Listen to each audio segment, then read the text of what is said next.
8, 7, 6, 5, 4, 3, 2, 1. Begin.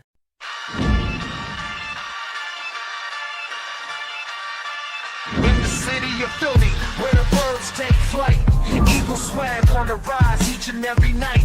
Tone and Markus got the scoop ready to ignite. From the lanes of South Street to the Broad Street lights, dashing like a running back, hitting every play. Fly guys in the zone, never led astray. Talking touchdowns, talking game day. Huddle around the mic, hear what they gotta say. I like an eagle soaring in the sky. Tone and Markus always standing by, bringing their heat, call it do or die. Philly squad, hear the battle cry. Fly like an eagle soaring in the sky. Tone and Markus always standing by, bringing their heat, call it do or die. Philly squad, hear the battle cry.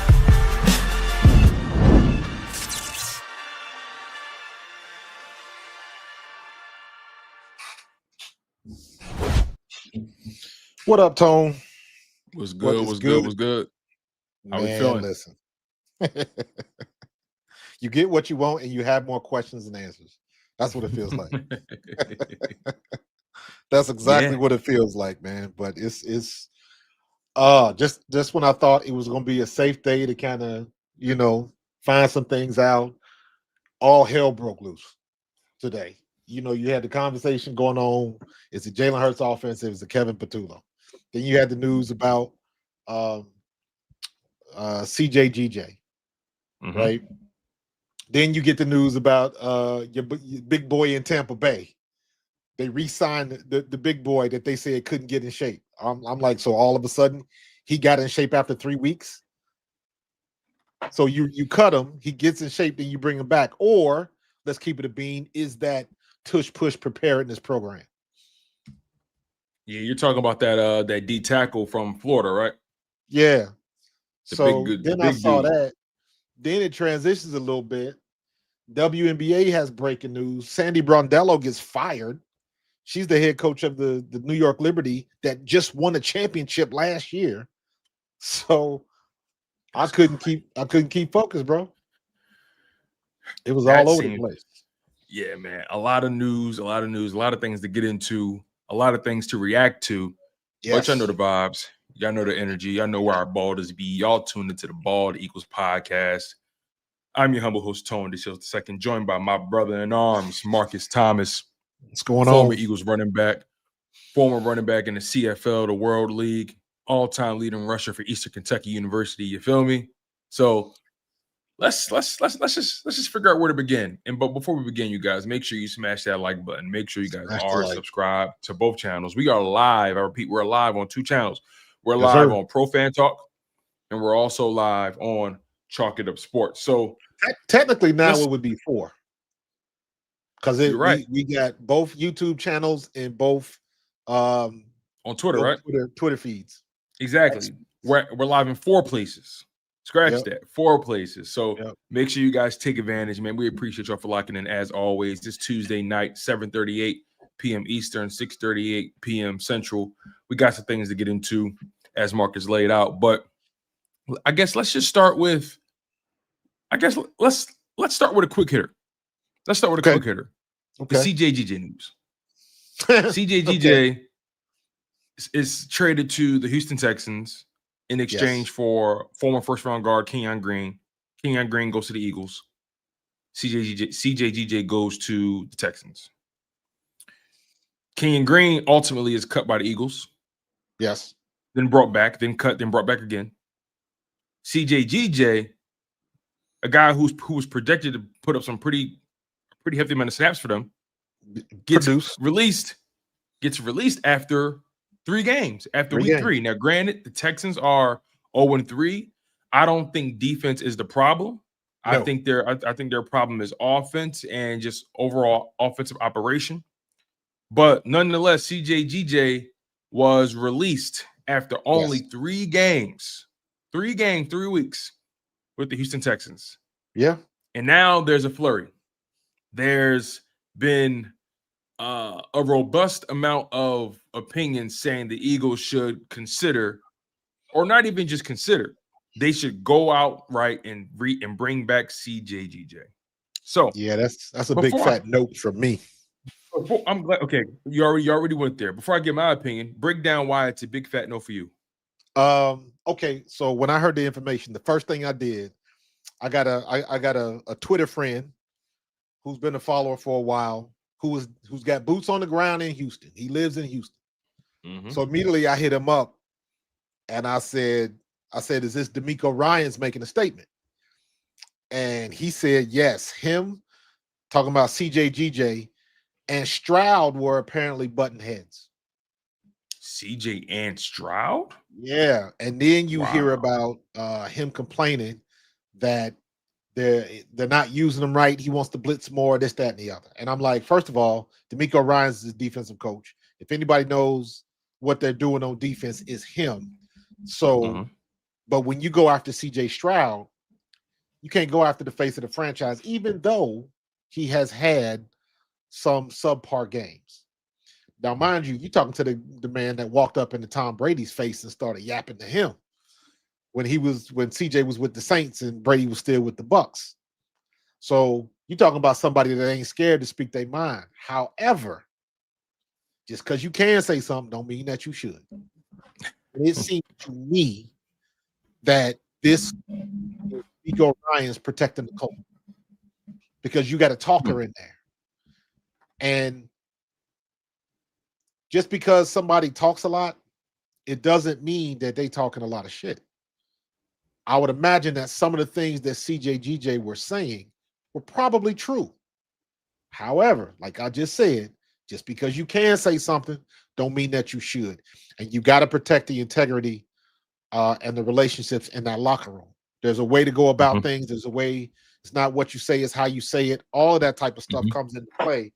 And, you know, CJ Gardner-Johnson is not one to bite his tongue at all. And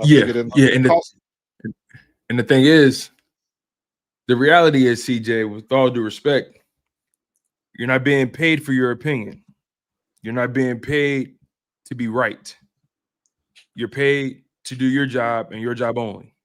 Whatever decisions are made offensively, front office wise, when it comes to what plays are called, that's not up to you. Your job is to execute. And for me, just based off everything you said, it makes you think about how Howie Roseman got to the decision that he made. Because my whole position is, for all the people who want to scream to the mountaintop to bring CJ back, I look at CJ Gardner-Johnson as a guy who's talented, but has continued to struggle to play his role and be a soldier. And again, CJ is a talented brother. This ain't got nothing to do with skill set. I'm sure he could help the Eagles from a football perspective. But unfortunately, when it comes to the NFL, it's never just about football. Right. There's relationships that have to be nurtured, relationships that have to be protected. There's politics involved. There's business. There's so many moving parts outside of just sending you on a blitz. And when you're the new guy in the building, when they traded for you, and the Eagles essentially did you a solid, trading you to what we thought was a situation where you could win some football games and potentially be in contention for the division and the playoffs. Now, obviously, what's going on with the Texans, far outstretch what CJGJ could or couldn't do. Their problems seem deeper than just CJGJ. Right. But again, when you become, if somebody already got a cold and you coming in their house and you're not washing your hands, you sneezing on everything, that's a problem. You're not helping their problem. Correct. You're not helping their issue. They already got issues on offense trying to figure out what's going on with their franchise quarterback and CJ Stroud. He's losing money by the week. CJ Stroud, that is. You ain't lying over there. And for you to come in as a newcomer to this culture who has no equity with this organization, again, we're not there. But if I'm going off of what you were told and the alleged actions DJ took since being there. You have no equity in this organization. You have no equity with these players. Maybe you went to college with some of those guys. Who knows? Maybe you know a guy or two. But you have no equity in that culture or that organization. You don't go in there and start talking about what they should and shouldn't be doing with you. You don't go in there talking about the franchise quarterback. That's a quick way to get your ass out the building. Especially not a defensive coach. Right. Especially the number one overall pick. Yeah. The first round pick, CJ Stroud, is supposed to be their guy. And again, he's struggling right now. But I think he'll figure it out at some point. I think he's talented enough. Everybody get a turn, bro.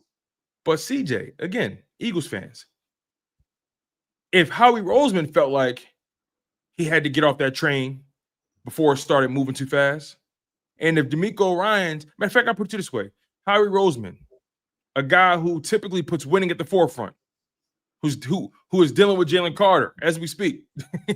Facts. If he decided to move on from you after winning a Super Bowl and how integral you were, and if Nick Caserio, the GM for the Houston Texans, decided to move on from you after 3 weeks, we're never talking about waiting to the trade deadline. They could have got something for him, I'm sure. They said, nah, we're just going to wash our hands of this. Think about that. And I think somebody posted this. I saw it earlier, and it was a good call out. Somebody from down in Houston area. I think he works at the local ESPN affiliate or something down in Houston, and he was breaking down film, and there was a play that they got scored on, and he was just highlighting how CJ Gardner-Johnson did the wrong. He blew the coverage. CJ Gardner-Johnson was supposed to protect the deep inside, and he went outside and left the strong safety all alone. And he said it, and he was 100% right. He was like, watch what the safety does after the dude scores a touchdown. As soon as the guy gets in the end zone, the dude throws his hands up, looking back like, yo, where were you at? Where was my help? And he explained the coverage and what everybody's assignment was. And he showed how CJ Gardner-Johnson, either he made a mistake or he just kind of like Chris Jones, he bit on the out, and he was supposed to protect the deep middle, and they got burned on it. So that could have a little bit to do with it, because what you're not gonna do is bitch, moan, and complain, and you making mistakes. That's the worst thing you can do in the meeting room. You trying to call somebody out, and they got receipts. Like, nah, you can't do that. That, like you said, Tone, you got to learn how to play soldier, and you got to pick and choose your times. This might not be the time for that type of battle when you got mistakes on the board too. So to me, it goes back to personality. You can be a good player, but if your personality don't mix with the other guys in the locker room, you're going to always have problems. Now, problems always happen. But the only thing that can get over a problem is the relationship. Everybody got family. Everybody fights with family, but the relationship trumps the problem. If you ain't got that relationship because you haven't been there but for 5-6 weeks, you was there in camp, you played 3 games, and already they sick of you. They didn't even decide to trade you. Again, they could have got something for him. Correct. They said, nah, no thanks. We're rather cut bait. Deuces. That tells you everything you need to know. Teams are all about asset retention. Correct. Teams put asset retention at the forefront. Teams tolerate I'm sure every team has a personality that they're tolerating right now because that player is phenomenal. Absolutely. Bruh.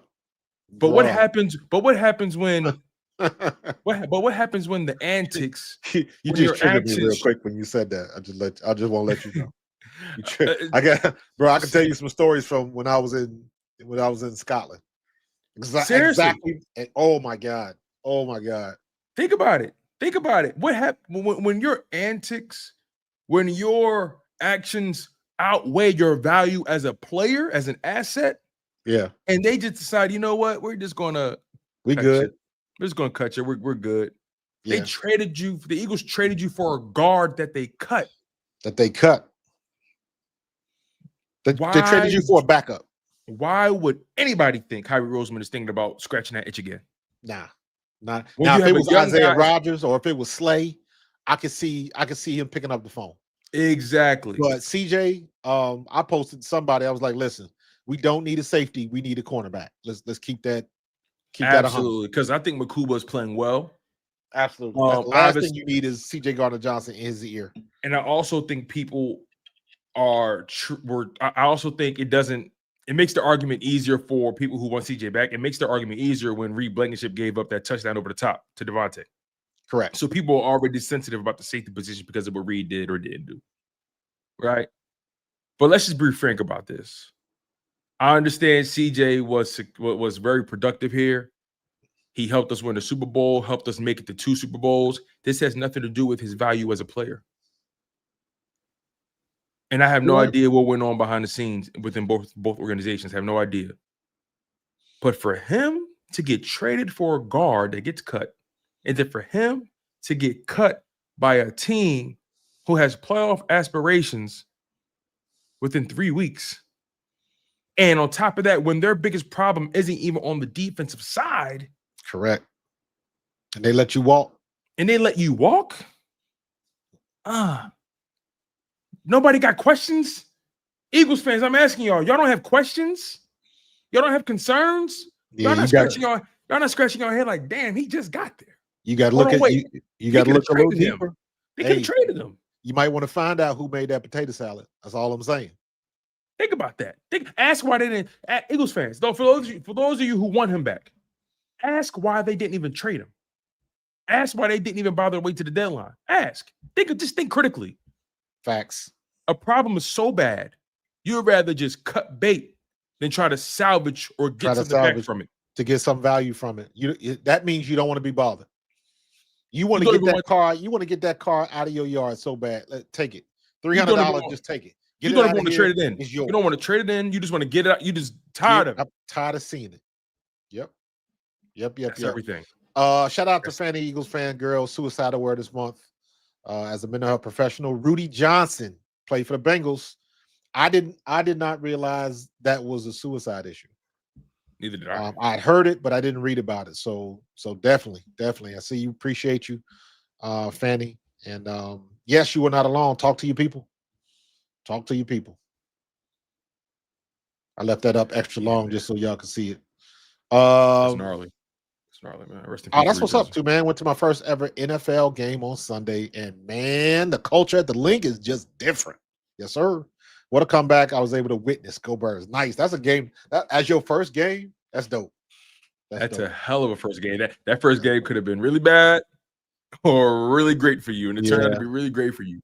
I hope you did like everybody else and turn your camera on at the field goal. I hope you got some footage of you and everybody around you going nuts when Jordan Davis did what he did. So good for you, man. Glad you had a good experience.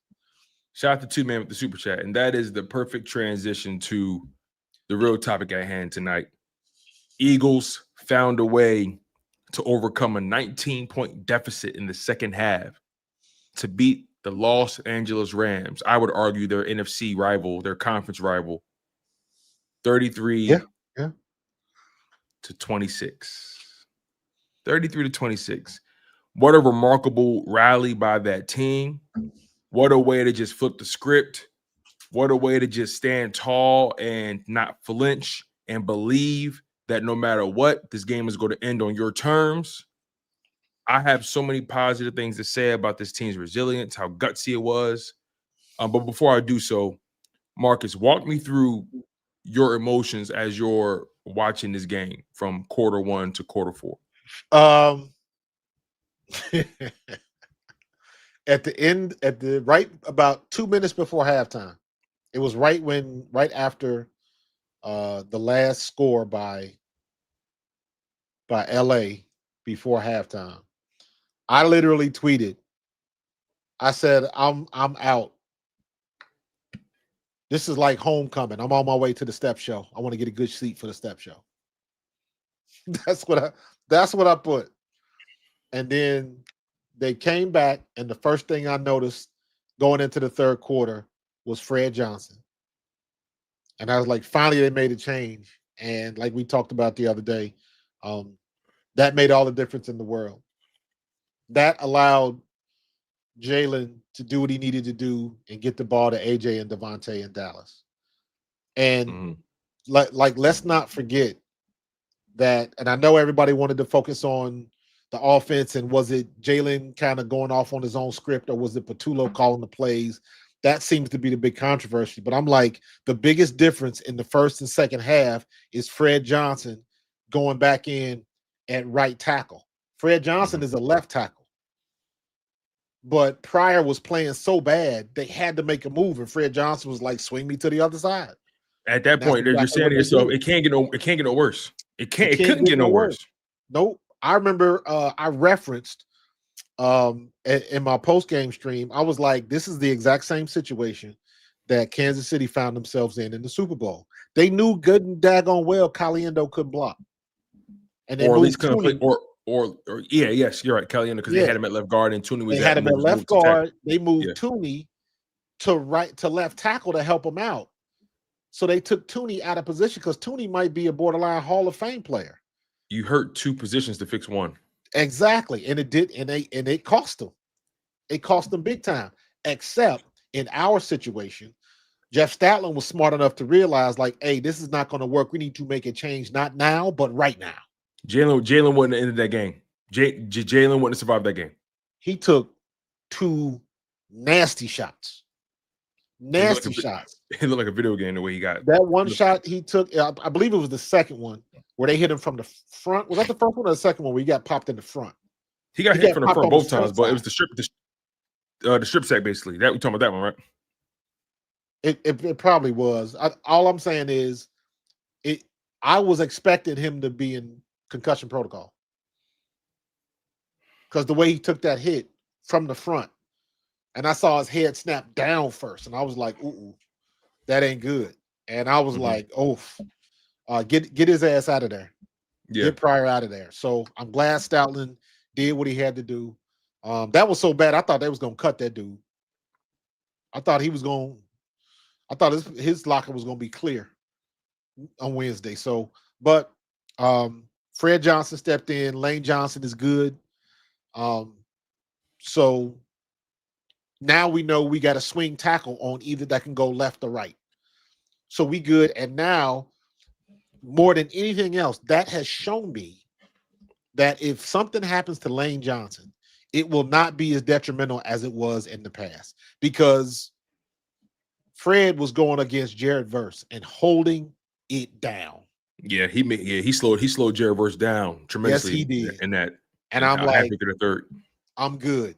That's the guy. Remember we talked about, do you have a star player or do you just have another guy? Fred Johnson became a primetime player. Whatever happens after the season, that you got to take notice of. Whatever happens after the season, he earned some money from somewhere. Absolutely.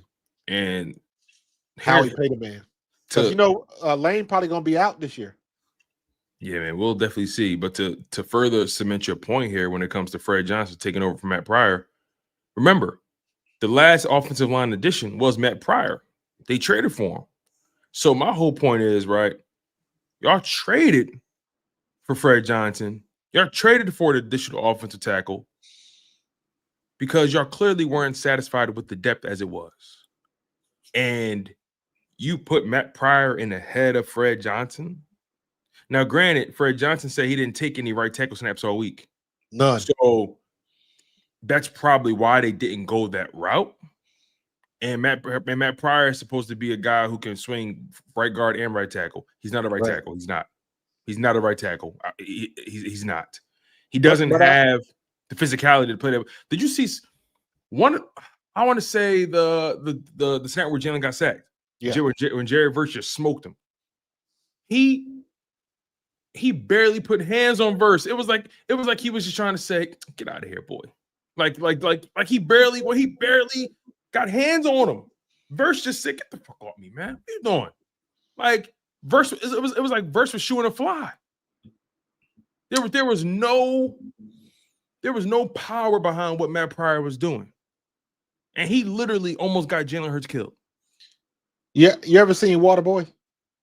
Yeah, I have. You remember that scene towards the end of the movie where the dude came in and they was gonna do the onside kick, and he was like, "Where is he at?" He was like, "There he is," and he saw the guy looking all scared. That's what Jared Verse saw with Matt Pryor. Because you come across guys like that, and he was like, "Bruh, you ain't got a shot. You ain't got no chance, bro. You ain't got no chance. You better put somebody else out here because I'm gonna use him all night." And that's exactly what he was, a turnstile. That was bad, man. I never seen somebody look that bad in a while. He Man, looked bad. He got our quarterback blowed the hell up. I ain't gonna lie. He made Jeff Stoutland and you get investigated by NCAA sanctions. There was double secret probation. Stoutland, you had to pay some fines for that performance. Oh my telling God. you right now, man. Because let's be honest about this. In general, pass pro for the game wasn't great. Not just Matt Pryor, by the way. No, pass pro wasn't great that entire game. That offensive line is struggling right now, and it got better in the second half. But I agree with you. We have not had a dominant performance by our offensive line, and that is the one constant that we have had the last 5 seasons. Our offensive line was arguably the best in the business, and unfortunately, unless something changes in the next, before we get to the halfway point of the season, you can't say that no more because they're not playing like it. Now the second half a little bit different. The pass protection was there, run blocking, and that's the thing, right? This team is they're so talented. They're coached so well. I have no choice but to think that this offensive line is going to play better the longer the season goes on. Because they're so deep, because they're so talented, because they're so experienced. That offensive line is littered. I mean, littered with Pro Bowlers and All Pros. First round picks, like it's littered with day 1 and day 2 picks, Pro Bowlers and All Pros. I have no choice but to think that they're going to get better at their job. Right. But run blocking right now, it just seems to me that below average. I can't even say, oh, Saquon looked like he lost a step from last season. I can't even really say, oh, those 500 carries catching up. There's no space. Right. It seems like he's running into a wall. And then now that brings us to Kevin Patullo. And trust me, you guys, we're going to get to the positive side of this game. We're going to get to it. But we got to get through this first half. We got to get through the conversation of the first half. We got to pull the Band-Aid off. Kevin Patullo, I was watching this game, and I think at halftime or at some point during the game, I said to myself, he deserves to lose his job for this performance. How does your passing offense with A.J. Brown, Davonte Smith, Jalen Hurts, Dallas Goedert, Saquon in the backfield, that offensive line, how is it possible to have -1 net passing yards going into the halftime?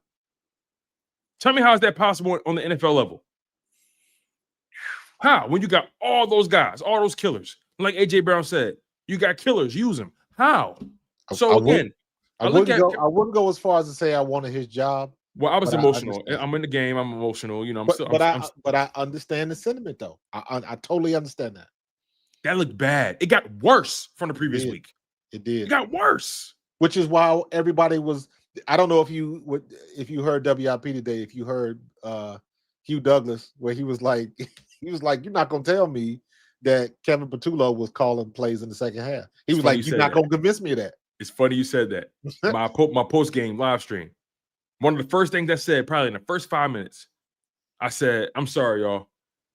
I'm not giving Kevin Patullo no credit for that second half. I'm giving all credit to Jalen Hurts and that offense for operating the way they did. I can't give credit. I can't give credit to Kevin Patullo. It's hard for me to believe that the stark difference and what they did in the second half versus the first half, how stark it was. The chasm between first half and second half performance as far as that pass attack was so vast. I can't look at Kevin Patullo and say, hey, he just decided to get creative. He just decided to be aggressive. I can't assume that because they were in 2-minute offense most of the time. meaning Jalen Hurts was operating quickly and he was getting to the stuff that he was comfortable with, and he was making a lot of checks at the line and things of that nature. That's the key, though. Jalen making the checks at the line. So he was adjusting protections. He was doing all that. Kevin Patullo still calls the play. Yes. And again, that's me being emotional. I know he still technically calls the play. Plays. But it seems like the optics are that when Jalen gets to the line of scrimmage, he goes with what he sees and then he audibles or adjusts. He does whatever he has to do. Maybe they run that play. Maybe they run the 7th variation of the play, whatever it is. But however they were doing it in the second half, now the expectation is you got to start the game like that. You don't have to go down 3 scores before you decide to put the ball in the air, because now we've done a complete 180 from last year. Mm-hmm. People got to just get with that and accept it. We have done a complete 180 as a team, as an offensive team. We pass first to open up the run, not vice versa anymore, because everybody's waiting on Saquon. Now, it might, if Jalen has another game, if we can start the game against the Bucs like we ended the game against the Rams, that is going to open up the run game. Absolutely. But we still have to prove that we can do it. And this is the perfect time, and this is the perfect test, because Todd Bowles, win or lose, Todd Bowles has our number. He has our number. So that is going to be a challenge for Jalen, and I think this works to our advantage if Jalen is kind of going by what he sees, because now this is a situation where I would look at Nick Sirianni like, okay, now I got to put this shit on you, because Todd Bowles is bringing the blitzes. He is. That's his MO. That's how he's got us with it in the past. We have to be ready for that. We have to have hot routes ready to go, and those hot routes cannot be 10 yards. And you can't have hot routes with 2 guys within a yard of each other. In the same spot. That happened twice in the game the other day. Yeah. There was a moment where Dotson and Smitty both ran an out route. They were within like a yard or 2 of each other. Yep. Like, I think Dotson thought the ball was for him, but I think it was really for Smitty. And Dotson reached up for it and tipped it. It was incompletion. So, like, again, Kevin Patullo, did you watch his press conference? I did not see it. I heard about it, and nobody was happy. They said he talked in circles. Even reporters were like, huh? And like they were like, he kind of really didn't say nothing. Say anything. Like, he took 0. Can you bring up? I don't know if it's still here. Ty Baby's chat says she says, and in the interview, here it is. Shout out to Ty Baby. She says, and in his interview, he took no accountability, just pissing me off. Yo, facts. I'm watching him, and I'm like, you smug son of a bitch. Everybody said the same thing. That was universal on the radio, social media. Everybody had the same response to it. I haven't seen it yet. I haven't seen it. I know about it, but I haven't heard it. I'm like, you smug son of a gun. First of all, you lose nothing by saying, yeah, we got to come out firing like we did in that second half. I didn't put us in the best position in terms of, just our intensity and just how, our approach to that game. It just seemed like he kept trying to put it on special teams. Yeah, we didn't start, right. We didn't have good field position. What that got to do with your aggressiveness, dummy? What that got to do? First of all, on 3 consecutive third downs, if I'm not mistaken, 3 consecutive third and longs, you decide to run the ball. Exactly. You're not even taking a shot. You got AJ Brown and Davonte Smith. You're not even taking a shot. That made sense last year when Saquon was just unstoppable. But no, not there yet. Not there. Like, what are we talking about? And he tried to downplay. I'm glad Chris Hernandez brought this up here. That's my grandson, dog. Oh, is it? Yeah, that's my grandson. Hey, what's going on, Chris? He tried to downplay Kevin Patullo. He tried to downplay that interaction him and Jalen had on the sideline. Mm-hmm. He tried to say, I barely remember what we talked about. Oh, yeah? No, you remember. When I was watching it, I watched it many times. I had to watch it maybe over 20 times. It was almost like he was scared to look in Jalen Hurts' eyes. He had sunglasses on, and it was almost like he was afraid to have the direct conversation. Right. I think that came after they scored with the Dallas Goedert 33-yard touchdown, if I'm not mistaken. I think that's when that conversation happened. Jalen Hurts on the sideline, Jamal Singleton sitting right there because Jamal Singleton, he's an assistant head coach on this team. So Jamal Singleton sitting there, Hurts talking to Singleton. He like, when Hurts did this, that's when I knew. Oh, he looking at Patullo like, bro. He looking at Patullo like, yo. Why the fuck we ain't been doing this? What are we doing? It's too easy. Is it a coincidence? Easy. Why are we making it difficult? Is it a coincidence that this is probably the most emotive Jalen Hurts has been since he's been here? I never when he did the thing with Pam Oliver. They told the video I sent to you, right? Yeah, like I'm just not used to seeing him that talkative immediately after a game. Not in that way where he said that's unacceptable. Now, granted, with Pam, he give it up normally, but QB1 said that. But Pam be sounding like she high, bro. I'm like, what? He be giving it up to Pam. Shout out to Pam. She been doing it for a while. She grandfathered in, or grandmothered in her case. But here's the thing. She asked him, what happened? She basically said, what happened? He took a long pause. He sure did.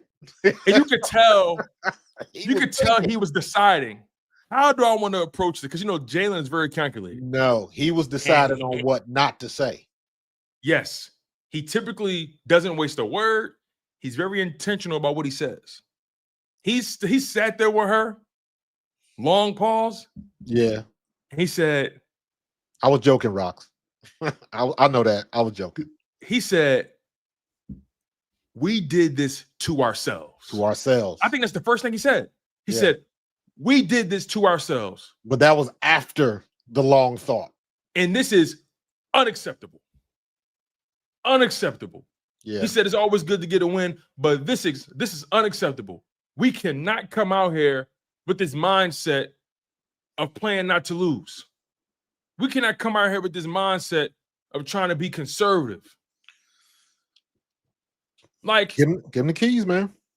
That I think that conversation, that interview, coupled with what he said in the post game, because in the post game interview, after he freshened up and all that, before the media even spoke, he said, "I want to set the tone of this real quick."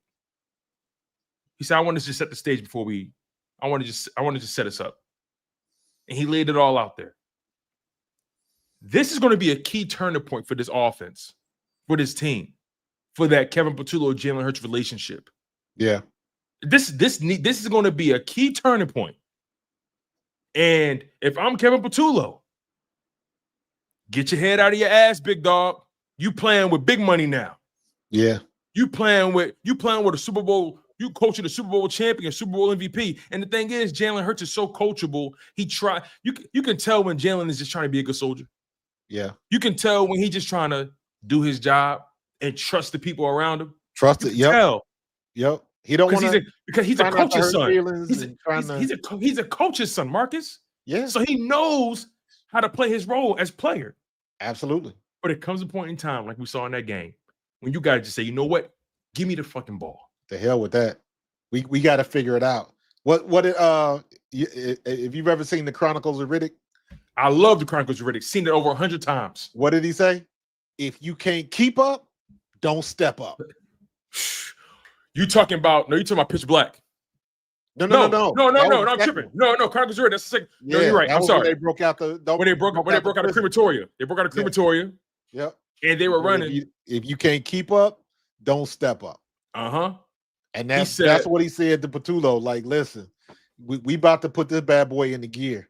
Yo, listen. If you ain't down for this, you better do something. Because now everybody's gonna go back to that conversation, like you said, on the bench, and they're gonna rewind that and look at it, facial expressions, and trying to pick the context and all of that kind of stuff. And at the end of the day, just even when he scored that first touchdown to Dallas Goedert, he looked right at the bench and was like, let it loose, like stop playing around. Like he was pissed. He was like almost as if to say, dude, we could have done this in the first quarter. Why we wait?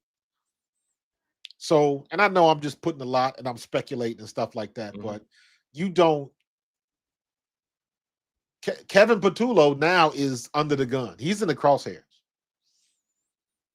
And it'll be interesting to see what the offense looks like in the first half of the Bucs.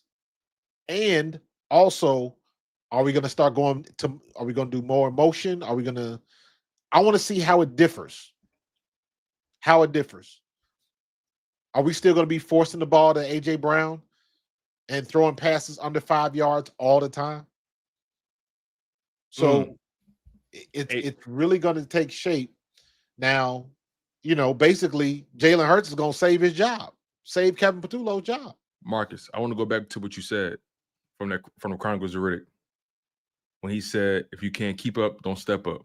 He said, prior to that, what'd he say? He said it's going to be one speed. Mine.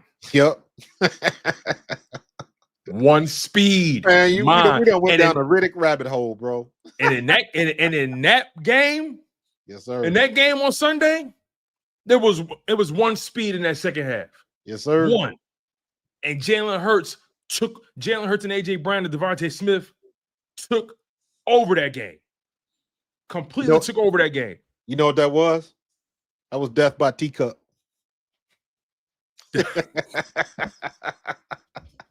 That's what that was. That was death by teacup.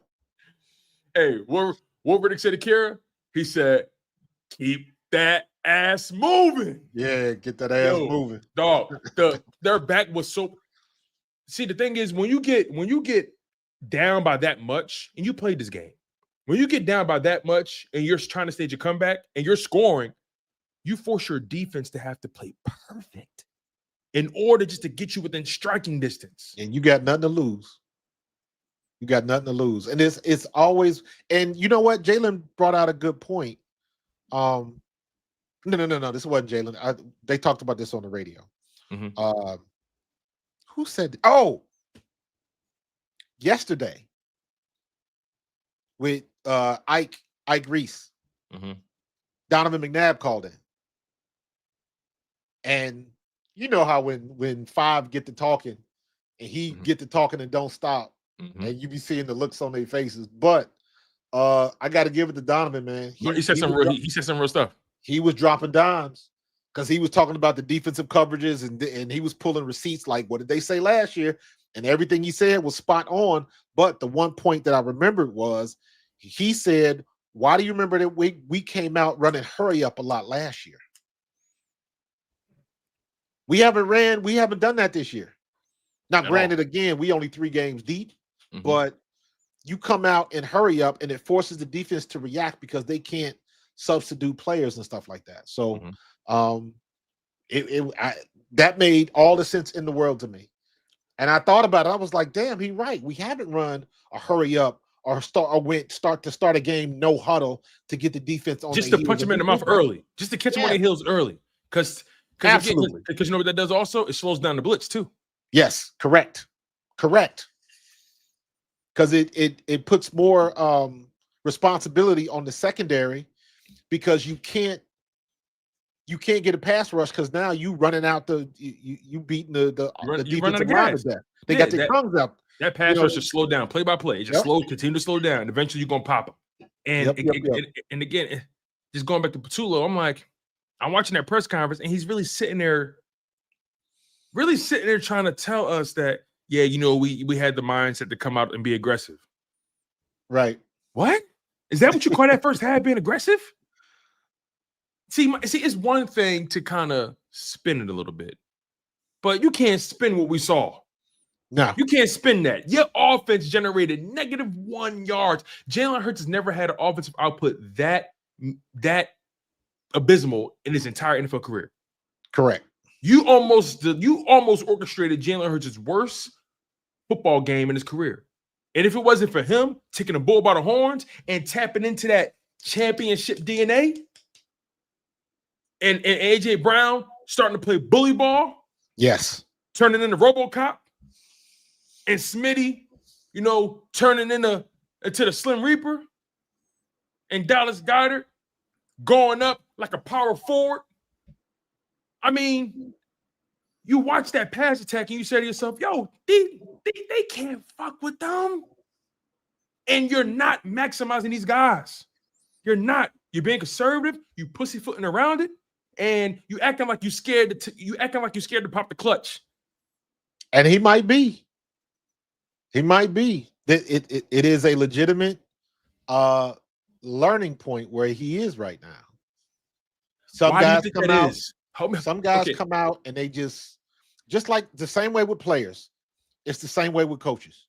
You get some coaches that finally get that shot, get that opportunity, and they come out guns blazing, and it works. And you get some coaches that it doesn't. They still trying to figure it out. They still trying to figure out their way. They're trying to figure out their game, and it seems to me like that's what Patullo's doing. Because, and again, that falls back into what is somebody's personality? What is somebody's do they have the go get it attitude? Because everybody doesn't. There is some benefit to coaches being conservative at times. There is some benefit of coaches really kind of playing it by the vest, and then when you least expect it, they throw the deep ball or something like that. So there is some benefit in that. I don't know if that's what Patullo's mindset is, because we got such a small sample size, we just don't know yet. And that's the other thing with this. We as fans have to admit that, hey, pump the brakes. This is his third game as an offensive coordinator. But Marcus, I hear you. And, you know, I'm usually on that side of the fence. It can't look that bad, Marcus. I agree. -1 passing yards in the first half. Net. I agree. It can't. You know me. I'm normally on that side of I need a 4-game sample size to really get a strong sense from what I'm looking at. Yeah. It can't look that bad. And that's why I said it got worse. Jalen Hurts might save his job. I think Jalen Hurts might save his job. So for me, because we play the Bucs and then we're in the bye week, right? No. We don't got a bye week until week. So we play the Bucs, and then who do we play after the Bucs? We play Bucs, then we play Denver, then we play Giants, Vikings, Giants. Gotcha. Okay. I don't know why I was thinking we had an early bye. Nah. Our bye week is week 9 this year. Gotcha. Make sure I got this correct. Yeah, our bye week is week 9. So we got 8 games prior to the bye. And okay, let's start the transition to the positive, because we've already kicked Kevin Patullo's back in enough. Let's just speak to Jalen Hurts and how remarkable of a football player he is. Real quick, shout out to Will Johnson for the $20 super chat. Thank you, Will. That Will saying that Kevin Patullo was doing that on purpose. Technically he was, but he wasn't. And I'm saying that from the standpoint of, yes, he was doing that on purpose because that was his game plan going into the first half. They worked on that. They watched tape. They don't. So you got to take it with a little bit understanding of the work that they put in during the week. Kevin Patullo didn't just make all of this stuff up. He watched film. He came up with the best series of plays versus a particular defense based on what the Rams had showed them in the past. So they had a game plan. Unfortunately, it just didn't work. And then that's when you have the phrase, you got to make adjustments. You got to make adjustments. Basically, you just got to come up with some other options and be able to read the defense. And I think in the second half, that's where Jalen took over and was like, let me tell you what I see and make the decisions in real time. And I think we benefited from that. So I don't think he was doing that on purpose. But you're not wrong, because at the end of the day, coaches don't want to lose either. So he could have fooled me. He could have fooled me. Next week. We're definitely going to see. Just getting into that second half and Jalen Hurts' performance and just what this game just means for Jalen Hurts overall and his standing. I mean, after that strip sack, Jalen Hurts orchestrated with this offense 2 consecutive touchdown drives. They had a turnover on downs. Yep. Defense managed to block the field goal, then orchestrated a game-winning 17-play, 91-yard drive in 6 minutes and 54 seconds. Let me just break this down real quick, right? The first scoring drive in the third quarter. 5 plays, 79 yards. They got him quick. Next scoring drive. 13 plays, 87 yards. 6 minutes and 27 seconds. The final scoring drive. 17 plays, 91 yards, 6 minutes and 54 seconds. Not only did they kill clock, they drove the entire football field. Entire length of the field. And not only did they drive the entire length of the football field, they needed every single one of those drives. Every single one of those downs. Every single one of those downs. And to take it a step further, Marcus, they were living in second and long and third and long. The entire second half, even with the conversions, even with the way they were scoring and really rallying, they were in third and long more times than not. And somehow, some way, Jalen Hurts found A.J. Brown. He found Davonte Smith. Like, Jalen Hurts, this is what the elite of the elite do. The ability to just take over a football game and say to your guys, I will not be denied. Follow me. Jump on my back. Follow me. Yeah. Jalen Hurts in this game.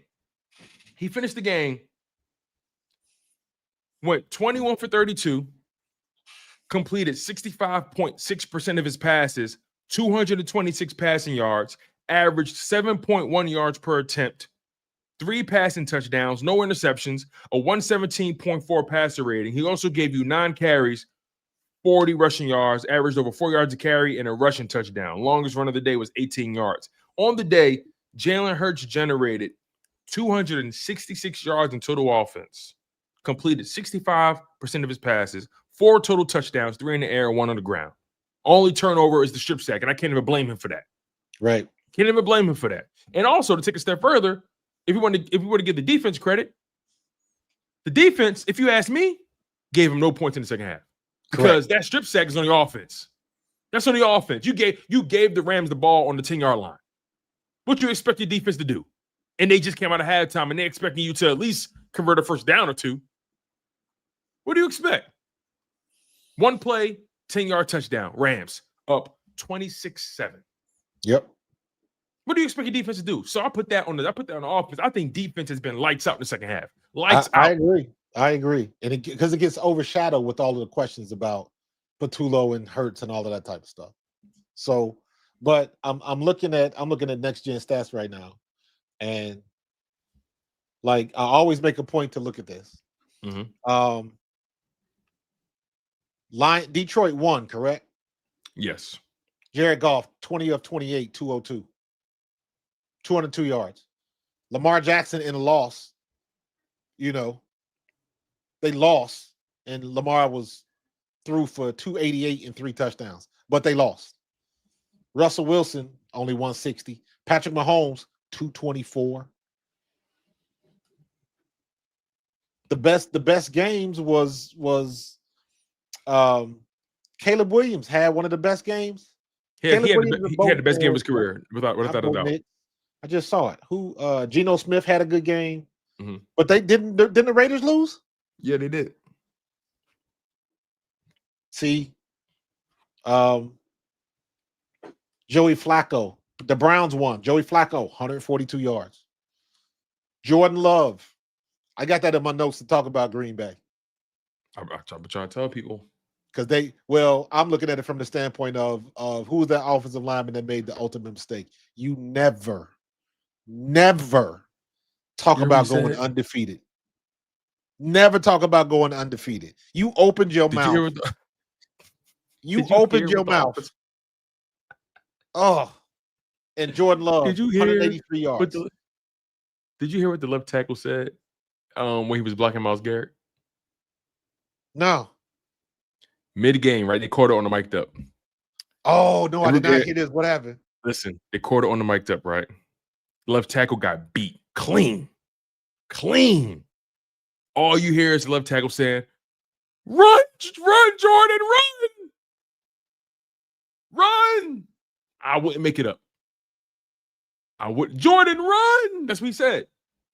And then Myles Garrett goes to the sideline. He laughing about it. He said, yo, I just beat He said, "Y'all just beat the left tackle with this clean move." Yo, tell me how he's screaming, "Jordan, run!" I thought I was hearing things. Marcus. You muted. Thank you for the super chat, Fanny. I thought I was hearing things. I gotta find that, dude. I missed that. I totally missed that. It's hilarious. But no, like the Eagles, that defense showing up in the second half the way they did. Yeah, man.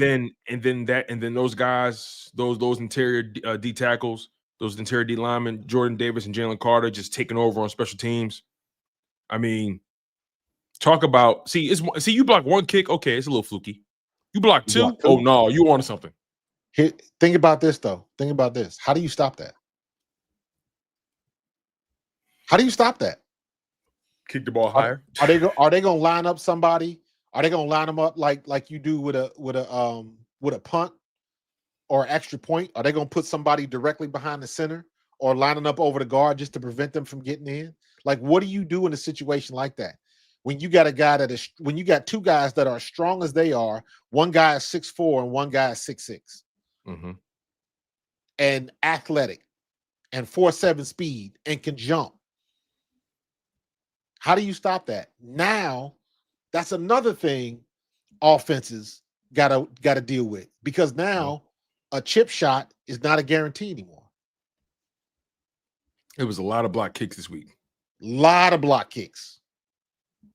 Lots of block kicks. And another thing to keep in mind, this is the second game. This is the second matchup in a row between the Eagles and the Rams where the Eagles D tackles completely obliterate the interior of the Rams.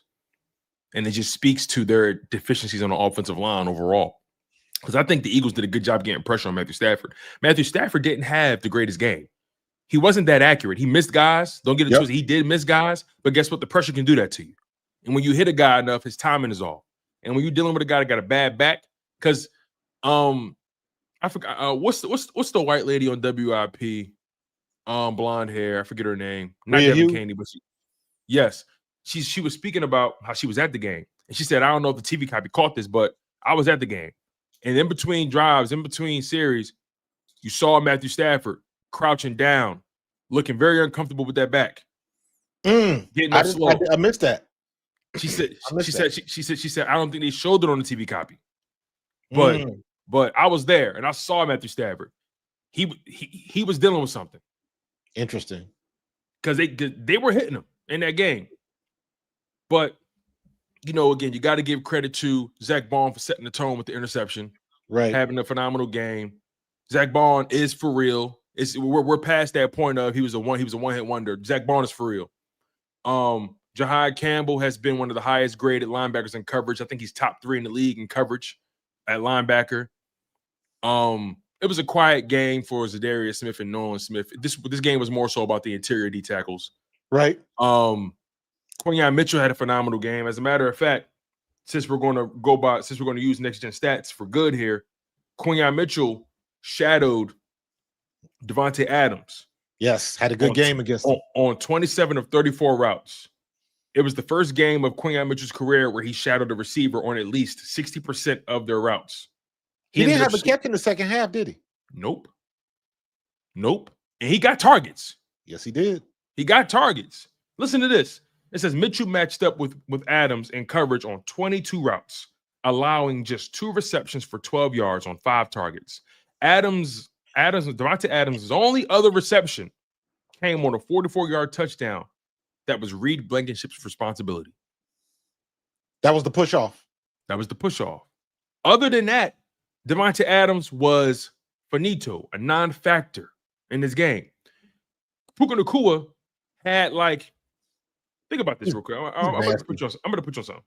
You know what? It's time to put him in the conversation as one of the best wide receivers in the game. Period. Puka Nacua is nasty. No, for sure. Somebody to get open. He is the go-to guy. He's so reliable. He's so reliable, and Puka is just so good at moving the chains. He's so good at sitting down in those. He's so good at finding the soft spot in those zones. But listen to this though. Puka had 15 targets. Yep. The next closest person's targets was Davonte Adams with 8. Now listen to this. Although Davonte, listen to this. Puka had 15 targets, had 11 catches. Davonte Adams, 8 targets, 3 catches. It was a 2-man game between Matthew Stafford and Puka Nacua. Very simple. Yep. Put the ball in your best player's hands. Yep. And Kevin Patullo learned something. Yep. 2-man game. Sometimes this game is really that simple. A lot of routes across the middle too. He can catch the tough balls. And also, to your point, some of them windows that he was catching on balls in were not easy catches. He was being blanketed, but them linebackers was blanketing him. Yeah. Like he was making some tough catches. So I mean, look, this defense has been playing very well. Obviously, the defense didn't do well in run defense in the first half. They got to tighten that up. I'm willing to call that an aberration apparition, however you pronounce the word. Aberration. I think aberration. That's what it is. Because I'm willing to argue, or I'm willing to bet rather, that defense came into that game thinking solely about Davonte Adams and Cooper Kupp. Absolutely. And that makes sense. And just trusting that their talent in the front seven will permit the run from doing what it did. And I got to give credit to Kyron Williams. Got to give credit to Blake Corum. I was just about to say that. They set the tone for them. They set the tone. It wasn't the passing game. Williams is better than advertised. I think Blake Corum is. Both of them are solid. They got a good 1-2 punch. Yes. They got a very good 1-2 punch. Yeah. I like Blake Corum. I like him, man. Again, Vic Fangio consistently doing what needs to be done. And it's going to be interesting to see what happens the following week here. I want to give AJ Brown his flowers for just taking over. Yes. I want to give Devonta Smith flowers for just being clutch, being reliable. Clutch in the ride. I agree with you 100%. That taunting call on Puka was hot trash. It was. So was the one on Jalen Carter. Both of them are trash. Yeah, the league is not. What's annoying about this is that the league isn't being consistent.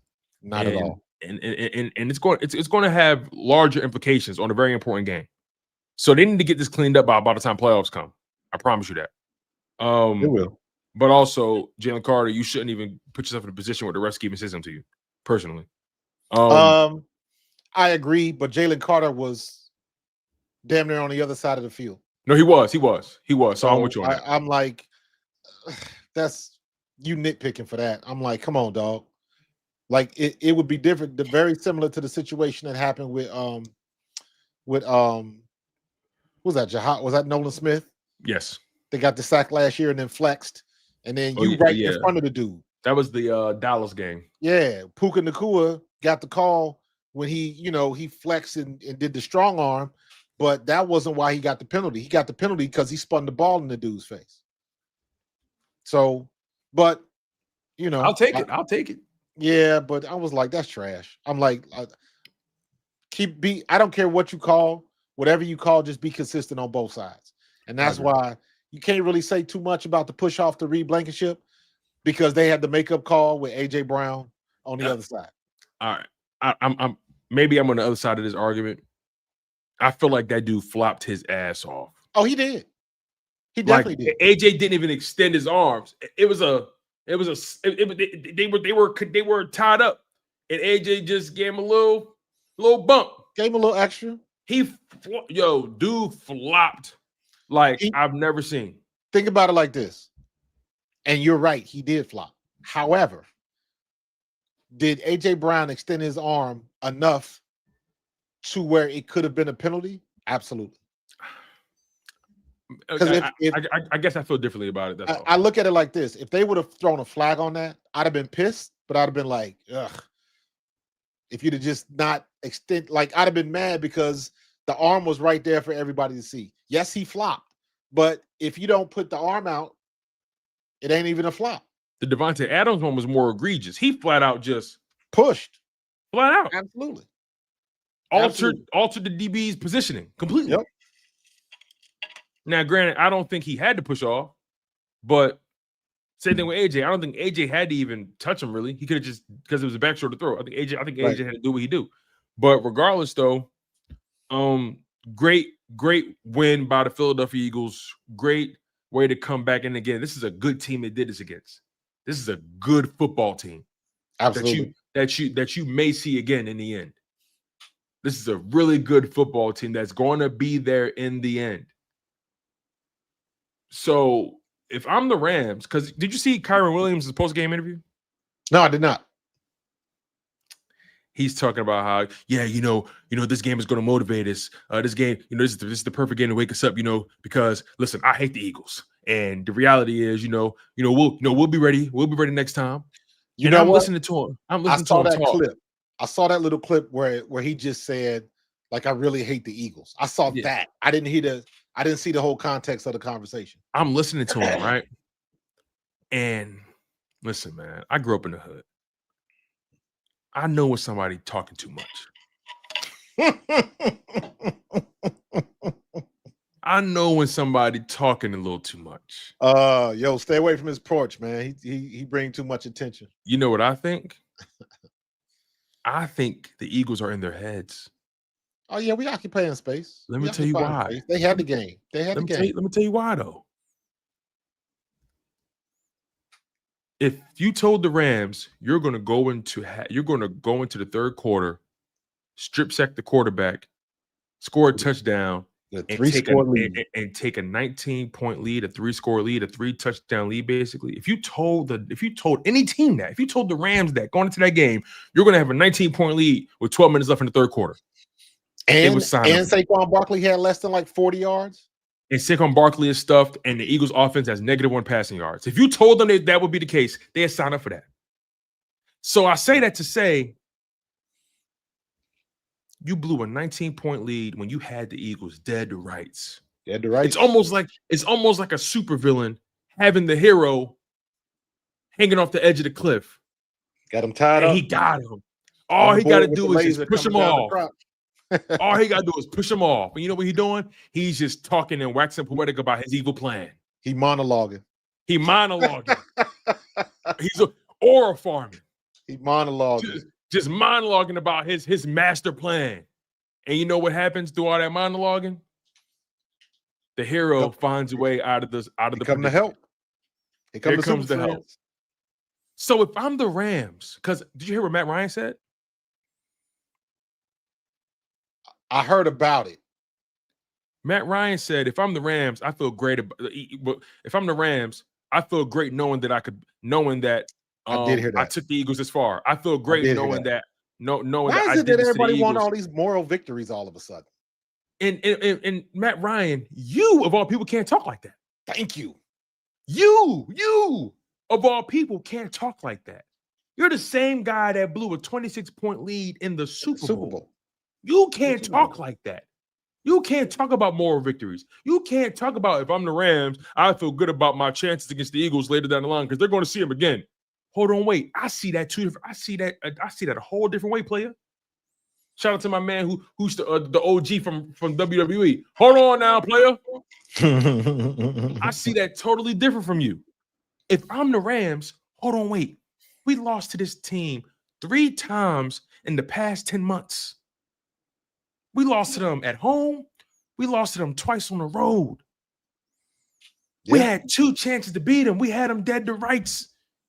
And Jalen Carter took my chain, dog. He took my chain. We had them down 19 points, and we still couldn't beat them. They came back and scored 26 unanswered points. We had them down 19. We still couldn't beat them. If you couldn't beat me then, why are you going to beat? Why am I supposed to believe you could beat me later? Yo, did you see Byron Young's face after the game? My man was like, he was like this, like, oh, no. Why am I supposed to believe that you couldn't beat me then? You're gonna be able to beat me later. Yeah. Think about that. If I'm a Rams fan and the Eagles on the schedule, I'm uncomfortable because I'm not gonna be comfortable until the clock says 0-0. Leon said that was my grandmama's chain. Like, come on, man. Debo. Come on, man. Didn't they do that last year in the playoffs? Like, they had a chance to win it last year in the playoffs. Didn't we talk about that? It was like everybody, and I think the point I was making was the ops always come at it from a perspective like we haven't gotten better. Y'all beat us back then. We didn't have this. We didn't have that. we much better now. And it's like, you're right, you are. But so are we. We got people back off of injury. We got healthy. We got the offensive line going. We finally figured out the running game. We finally figured out how to throw it in the air. It goes both ways.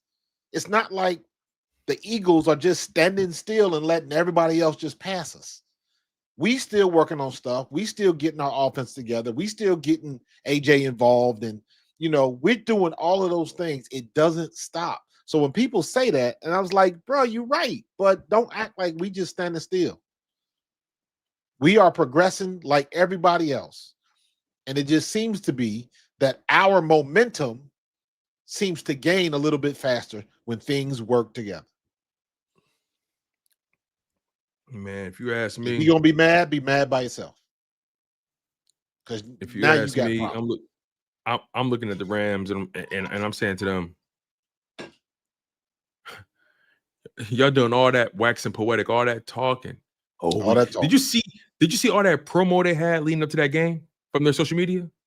They had promo like it was a playoff game. Thank you. Time to make a statement in September. We in week 3, y'all. And y'all tried. Y'all gave it your best. Y'all gave it the old college try. We in week 3, man.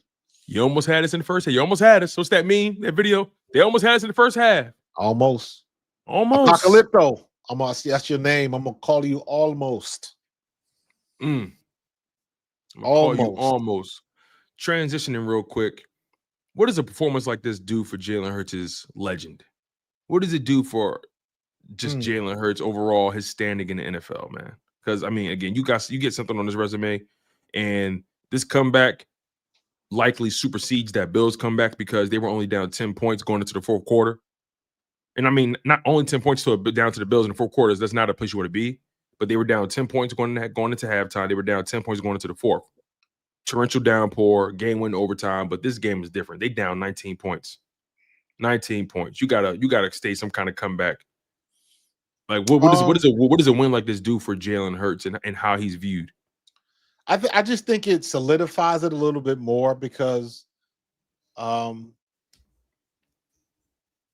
kind of think the win 2 seasons ago in Indianapolis was a lot stronger. In 2022? Yeah, but obviously it didn't have the eyes on it like we have now because of the Super Bowl, because of Saquon, because Jalen being the MVP. So it didn't have a lot of eyes on it. It did, but we just didn't look at it like that when it comes to Jalen. So I think that because he went like 80-something yards and scored the winning touchdown in like less than 2 minutes. So that something like that, me, yeah. That was the game where if he had lost that game, everybody would have said, hey, if you want to be elite players win those type of games and blah, blah, blah. This is what elite players do. And time again, Jalen Hurts has answered the bell to what elite players do.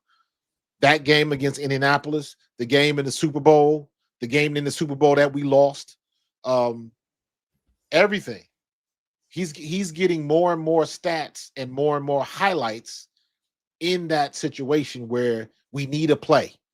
QB1, we need a play. I got you. That's becoming his highlight reel. That's why I look at Jordan Love funny. Because if you're supposed to be the contender that people have been waxing poetic about you guys about, if you guys are supposed to be that team, because they came out guns blazing. Remember last year how everybody was talking highly about the Saints? Or the Saints got the hottest offense right now in the first 2 weeks. Then they ran into the Eagles. Then they got humbled a bit, and they wasn't the same since. Big time.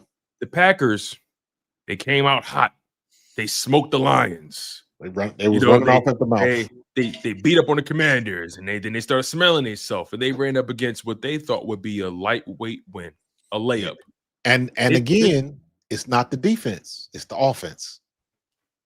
It's the offense. Jordan Love. It's people from Green Bay that ain't sold on Jordan Love.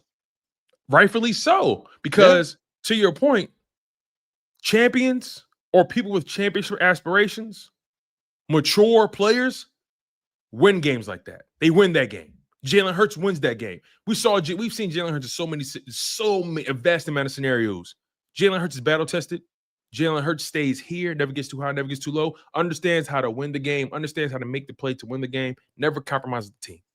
Only positives. Only positive on the chart. No negatives. Only positives. Right. That's why I look at Jordan Love funny. Because you're supposed to win that game. You're supposed to win that game. Back. He's treading water. I can't look at Jordan Love and I can't look at the Packers and say, oh yeah, they're gonna be in the playoffs. They are. But I don't trust Jordan Love to orchestrate a game-winning drive. You down 6 points, you need a touchdown. Go ahead. I don't trust Jordan Love in those situations. Right. Losing that game just spoke to the lack of maturity on that offense and the lack of maturity at the position. And he has a habit that I speak about all the time. He has a bad habit of throwing off that back foot when he get a little flustered. Yes. And it hasn't gone away. Nope. He still thinks that every ball he throws is a good ball. And sometimes you got to live to fight another day. You don't think of that in the moment, though. That's the problem. And I keep hearing this sentiment come up. I heard it again on the radio today. I wouldn't be averse to Jalen Hurts throwing an interception if it means we moving the ball. And I'm like, no, I don't want that sacrifice. I don't want that sacrifice for stats that don't matter if you win or lose. Because just like I looked at the stats before, there was a whole lot of people close to 300 yards that took the L.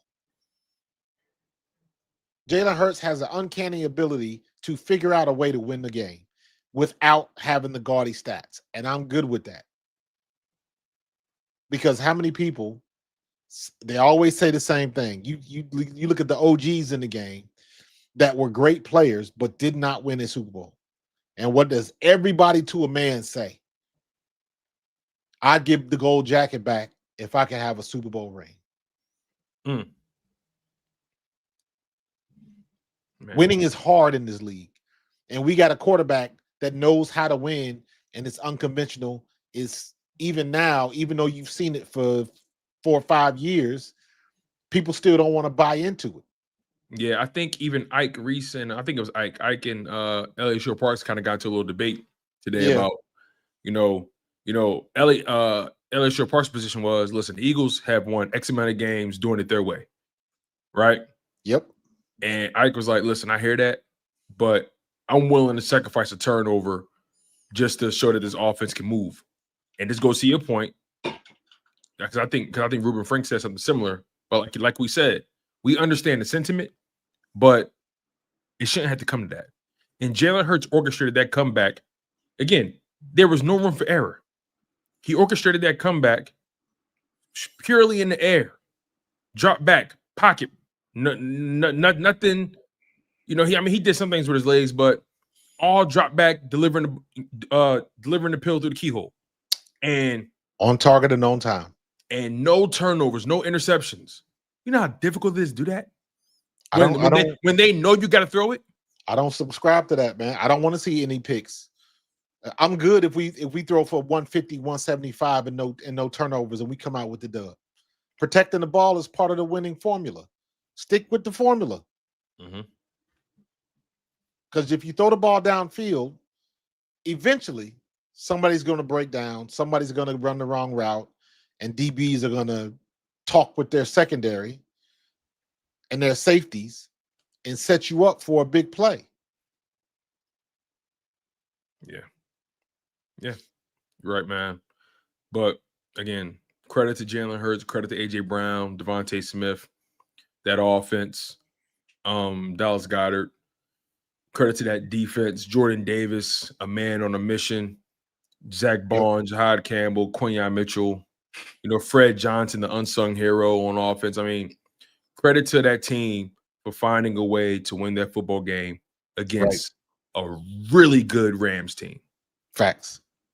So on that note, man, I guess let's transition to how week 3 went in general. Let's get to our picks. Let's see if our predictions came through or not. Because it was a rough week for you and I. Yeah.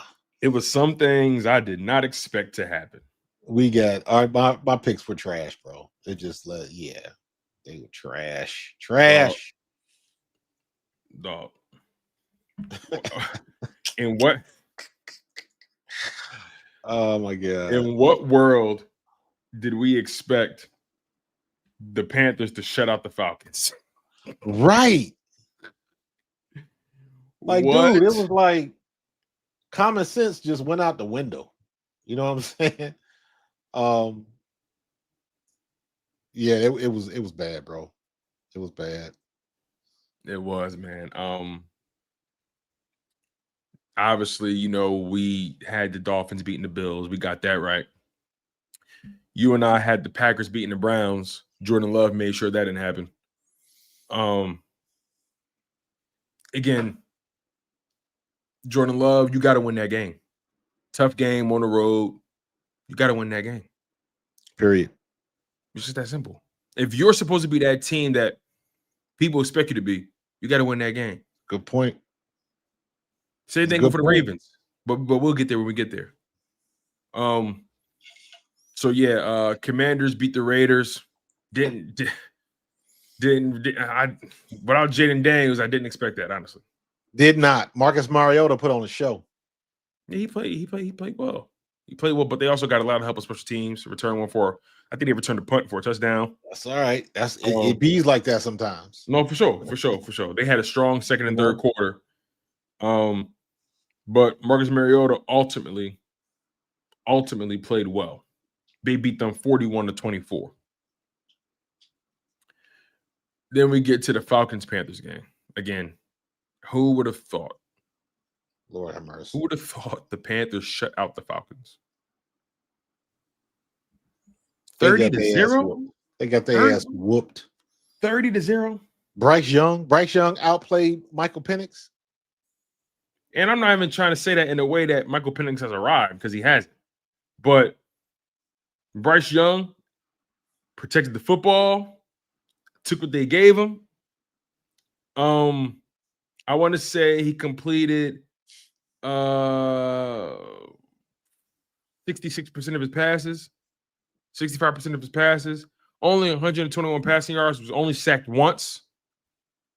Had a rushing touchdown, though. Rico Dotto had a rushing touchdown. Ted McMillan is looking like a player. Yes, he is. But Michael Penix, is it true he cried when he got benched? Who, Penix? That's what I heard. This week was theater. I'm telling you, this week was theater for the NFL. It was weird, man. It was weird. I don't know what the hell. I don't know. I don't know. If he did, it's just not a good look. But I didn't see it. Yeah, I didn't see it either. Somebody got to show it to me or tag me in it on Twitter or something. Browns obviously beat the Packers. We spoke about that. Steelers beat the Patriots. They forced like 5 turnovers. That was crazy. I didn't expect them to force 5 turnovers in that game. Yeah. 5 is a lot, man. And Drake May threw an interception. I think they had a bunch of fumbles along the way. It was just Ramondre Stevenson fumbled twice, lost both of them. Antonio Gibson fumbled. Drake May fumbled. So Drake May had 2 turnovers. It was just bad, man. It was just bad all the way around. And Steelers still only put up 21 points on that. Right. The team turned the ball over 5 times. I'm sorry, you got to beat them. Like you got to drop 30 on them. You got to drop 30 on them. But they got the win. They're 2-1, nonetheless. Aaron Rodgers wasn't perfect. No. 2 touchdowns, 1 interception. But they got the win nonetheless. They got the win. And they found Calvin Austin and DK Metcalf in the end zone. So, and Kenny Gainwell scored. Shout out to Kenny G. Did he? Yeah, he scored. Scored a touchdown. Yeah. I think he had a 13-yard touchdown or something like that. But anyway, yeah, Steelers beat the Patriots, so we got that one right. All right, let's see here. Next up, Eagles beat Rams. We got that one right. That was a close call, though. Colts had Titans. We called that one. The Colts are just moving. They're undefeated still. Daniel Jones is looking like he actually looks like he knows what he's doing back there. Now he has a competent receiving core, competent offensive line. Yeah, man. Strong. I've been telling people I like that Colts roster. Even prior to Daniel Jones showing us what he showed, I like that Colts roster. I like their defense. I think that I like their offensive line. Playing physical ball. Jonathan Taylor had one of the most physical runs I've seen in a long time. Oh, yeah. That thing was crazy. So we got that right. We both had the Buccaneers beating the Jets, but I was still hoping the Bucs lost nonetheless. Yes. But I'm actually, now that I think about it in hindsight, I'm glad they won because I don't need them taking a loss and having that extra motivation to redeem themselves against us. So, Buccaneers beat the Jets barely by the skin of their teeth. Did you see Aaron Glenn on the sideline? Yes, I saw him dancing a little bit too early. It's like, hey, man. But it was funny. It was funny. Have you got a little bit overzealous? Have you seen what people have been doing, like putting music over it? I can imagine. Dog, you got to see it. It's dog. Aaron Glenn. Didn't he play before? Aaron Glenn, yeah, I think he played in the league. Dog, Aaron Glenn is hilarious. I like Aaron Glenn, yo. I like Aaron Glenn, man. You know, I ain't mad. Listen, if they had blocked the field goal returning for a touchdown, I wasn't mad at him being excited. I wasn't mad at all. It was funny. Good theater. But it was funny though. It was a lot of memes that came from this weekend. Absolutely. What else? Vikings smoked the Bengals. Man, my hometown, boy. I did not see that coming. Man, my Bengals. Just when you thought it was safe. But they got their asses whooped. Bruh. And Isaiah Rodgers had the highest PFF grade of all time, 99.9. Bruh, and everybody was like, we should have kept them. I'm like, yeah, we know that. We know that. We passed that. Yeah. Every time you make a play, you can't just keep saying it. We know. Howie should have gave him the $8 million. Should have gave him the $8 million. The Vikings only paid him $6 million. Correct. And we're paying 6.5 between Ringo, Jacorian Bennett, and Adoree Jackson. Yep. It looks like Keely Ringo gonna start this week. Yeah, man. Looking like Adoree and Jacorian dealing with something. Lucky for us, Mike Evans is out. I know, that's crazy. Mike Evans with the hamstring. Yep. That's that age catching up with you. Yeah, man. Them expiration stickers. Yeah, and I don't think Chris Godwin is going to be available this week. I think he'll be back next week. Yep.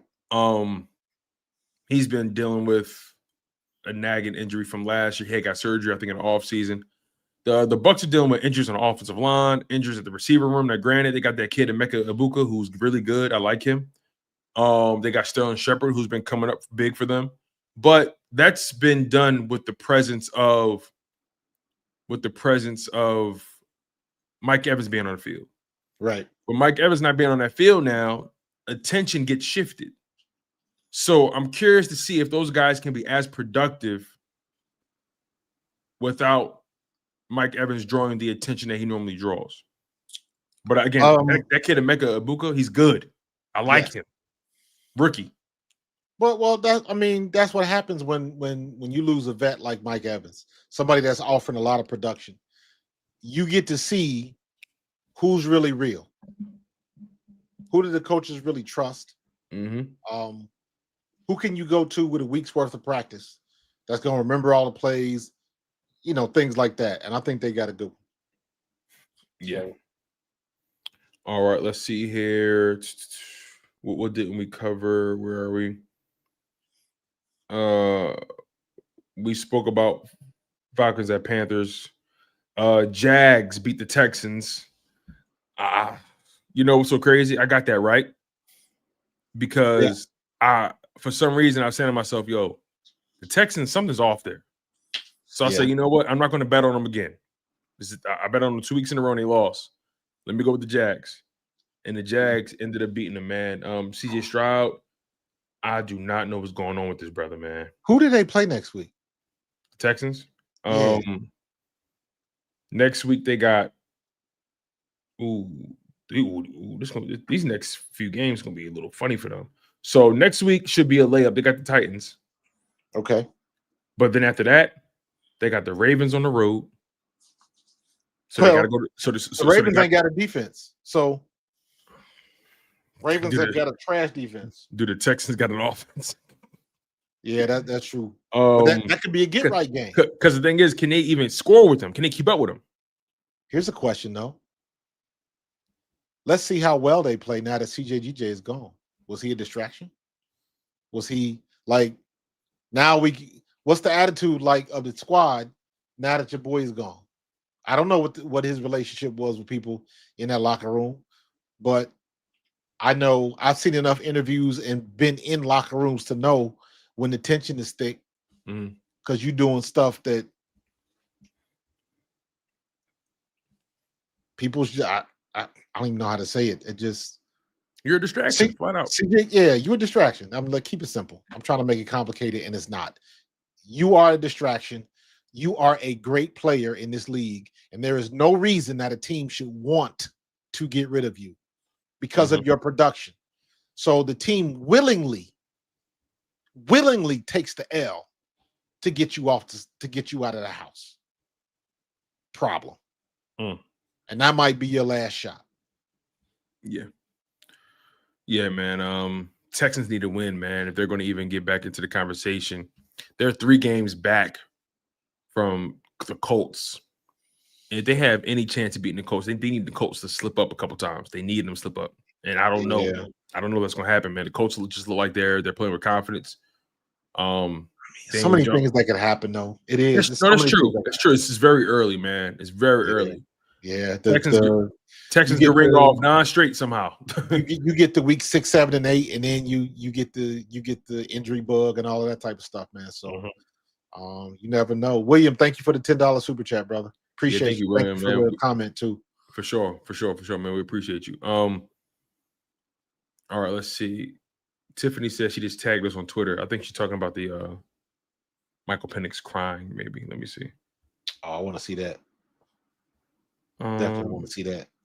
I don't see it here though. I got it. It was Anthony. Hold on. This is about. She made a comment earlier about Eli Ricks. Oh yeah. He signed. He signed to the practice squad, I think. Yeah. Yeah. He signed to the practice squad. I saw that earlier. All right, let's see here. What else didn't we cover? So we did Texans, Jags, Broncos at Chargers. We got that one right. Chargers beat the Broncos. Justin Herbert engineers a game-winning drive. That game was very physical, but Justin Herbert found a way to win the game. Hey, you got to give Justin Herbert credit, man. He's engineering these balling. He's engineering these signature drives to win these games. He balling, man. He's balling. I give him credit. Still need to see him when the stakes are high, but he's winning these games nonetheless. So all you can do is play the game in front of you. Facts. Bo Nix though. Bo Nix is playing. Colin Cowherd said something interesting though. He said something really interesting that I didn't think too much about. Because I like Bo Nix, but he hasn't really been as explosive as he was his rookie year. 14 for 25, 153. And he said to keep in mind, Bo Nix was an old rookie. He spent a lot of time in college. Yes. And he was a 27-year-old rookie? Something like that? I don't 27, know. 26, 27? I don't know. That's old. Let me see. I don't know if he's that old, but let me just double check. Bo Nix is they don't have his age right here. Here it is, bio. He's 25 years old. So he was 24 years old as a rookie. But he basically spent like 6 years in college. Right. And Colin Cowherd made the argument that it's fair to surmise that Bo Nix is what he is. Like, as far as development goes. Now, look, that's it. I never like to put a cap on a player's development. Right. I try not to never do that, but it was interesting, the angle he took with that. You know, especially with young quarterbacks, when they take the next step. It is clearly, it's very evident. You can see it in their body language. You can see how they handle the huddles, different things like that. But when you hit your stride in the league, and you know the cliche is when everything starts to slow down for you, you do move a little bit different. You got places to go. You just have that confidence that everything is working. And the difference is you're trying to, comparatively to everybody else, how soon can you get to that feeling to where you got a grasp of your particular offense and everything is working versus any defense? Some people got it like that. I think Tom Brady had it like that, where he could look at the defense and then snap a snapshot in his head. He could do some things. I just think it's interesting that Jalen Hurts is 27 and Bo Nix is 150 days away from being 26. 26, yeah. And Jalen COVID years, man. The COVID years. And Jalen Hurts is already in year 6, and Bo Nix is only in year 2. But they're only two-year age difference. It's crazy. Nonetheless, though, Chargers got the win. Shout out to the Chargers. All right, let's move on. Seahawks smoked the Saints. Like I told you, I'm done betting on the Saints. Seahawks, like I keep, I saw some of that game and I'm like, yo, why did Kellen Moore take that job, yo? All money ain't good money, bro. Because we all know when things go south, the coach is the first one to get the axe. Now, granted, he didn't get his quarterback, but they did draft that one kid out of Louisville. What's his name? Quarterback? They drafted a quarterback out of Louisville. I think it was Louisville. What's his name? The Raiders did? No, Saints. The Saints. Oh, no, not Spence. Tyler Shough. Yes, Tyler Shaw. I know obviously that's not his quarterback. They drafted him like in the second, third, or fourth round, something like that. Like he got beat out. They gave him they battled for the spot and then Spencer took it. And I didn't think Spencer was particularly good either. Right. So look, the Saints just look bad. They don't look prepared. They look outclassed in every step of the way. It gets to like sometimes as a coach, your job, especially when you're taking over, you can't be as bad as the year prior. You got like adding you to the equation has to at least add. That sounds maybe good in theory. I know, right? But when you hire a guy, like okay, you know how some people say, okay, you bring this guy in, he has to account for at least maybe an additional 1 or 2 wins, right? Just off his mind, right? Like I'll put it this way: it don't matter what the roster looks like. I still trust Andy Reid to orchestrate an 8-win season, a 9-win season, because of his football acumen, because of how he gets guys prepared. But Saints are what 0-3. I'm trying to see where Kellen Moore is tipping the scales for them. But not a good situation, nonetheless, for that entire team. They're old. They got so much money tied up. It's ridiculous. You know what? I will look at the Raiders and I will look at the Saints, and I was like, both of y'all had an opportunity to get Shedeur Sanders, and you passed it up. Mm-hmm. At least he would have provided a spark. Yeah, I believe he would have started over damn Spencer Rattler. Yeah, Spinner Rattler. Oh man! All right. Now another game we got wrong. Cowboys at Chicago. Bears smoked them. Oh, Caleb Williams went to work. His best game of his career. Now, granted, I was so happy for him. I was so too. Happy that he did that against Dallas too. That Cowboys defense looked awful. They looked worse than when they played us. But that begs the question, though: did we just not play up to snuff? Absolutely, that was the case. But dog, the windows that Caleb was throwing in, I'm like, yes. Yo, this is 7-on-7. Yep. Showed he belong. Some people belong. Yeah. I do want to see him do it against a better defense, but You know, they got their first win of the season. You know, you beat the person you were supposed to beat. The Bears are clearly better than Dallas all the way around, no question. Facts. CeeDee Lamb goes down. He's going to be out. He's on IR now. Yeah, what is it? 3-4 weeks, something like that. Well, he's on IR, so he's going to miss 4 weeks minimum. Yeah, and then CeeDee Lamb and was it Diggs? Did Diggs get hurt? Deron Bland got hurt. Somebody else got hurt in the game. I think Deron Bland got hurt. I think Deron Bland's been dealing with a foot, right? I can't remember. Or was it Turpin? Did Turpin get hurt? I can't remember. Yeah, somebody else got hurt too.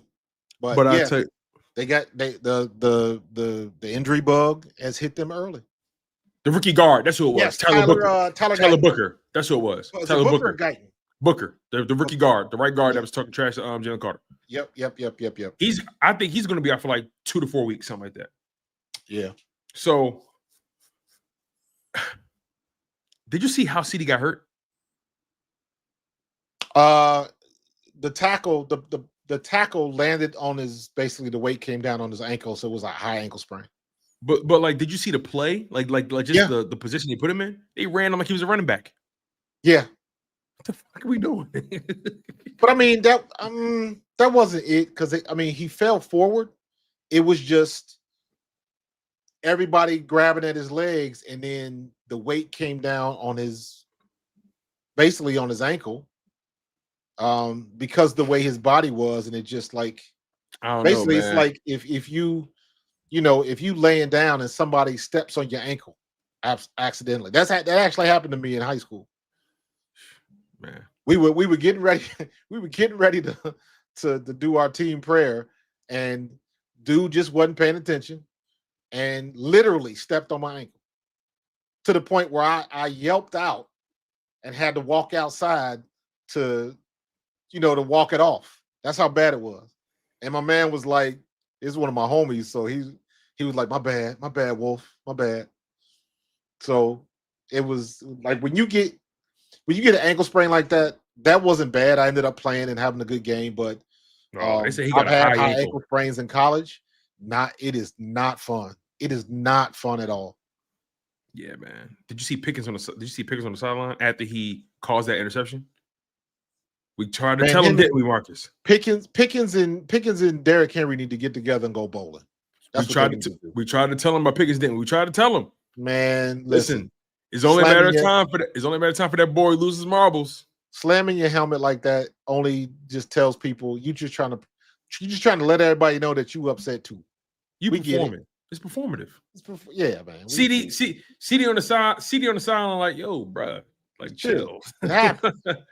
Yo, but Derrick Henry though, he tried to slam his helmet, fell off the side of the bench, like he looked like Rasputia going down the slide, man. I was like, what are you doing, bro?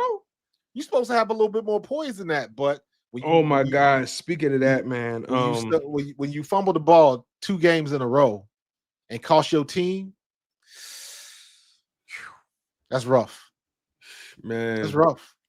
Yeah, let's. Before he was having another good game. They wasn't even really giving him the ball.